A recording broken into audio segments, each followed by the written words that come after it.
রসিকপুর নামে একটি ছোট্ট গ্রাম ছিল, আর সেই গ্রামে বাস করত হরিপদ নামে একটি ছেলে। সে তার পরিবার নিয়ে খুব কষ্ট সৃষ্ট করে দিন কাটাতো।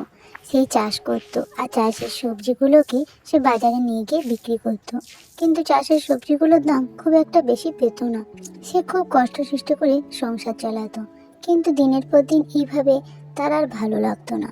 তাই সে সিদ্ধান্ত নিল সে বাইরে যাবে, বিদেশে যাবে, বিদেশে গিয়ে পয়সা ইনকাম করে আসবে। এই চাষ করে আর তার আর দিন চলছে না। এই কথা সে তার মাকে জানাতে তার মা কিছুতেই রাজি হচ্ছিল না তাকে বিদেশ পাঠানোর জন্য। তার একটা মাত্র সন্তান, সে তার কোল থেকে দূরে চলে যাবে, এই কথা সে ভেবেই খুব কান্না করছিল। কিন্তু পরে সে ভাবলো, এই তো নিয়তির খেলা। গ্রাম বাংলার কত ছেলে আছে যারা বিদেশে গিয়ে পয়সা ইনকাম করে তাদের সংসারটুকু চালানোর জন্য। মন তো আর থামে না, যতই হোক মায়ের মন।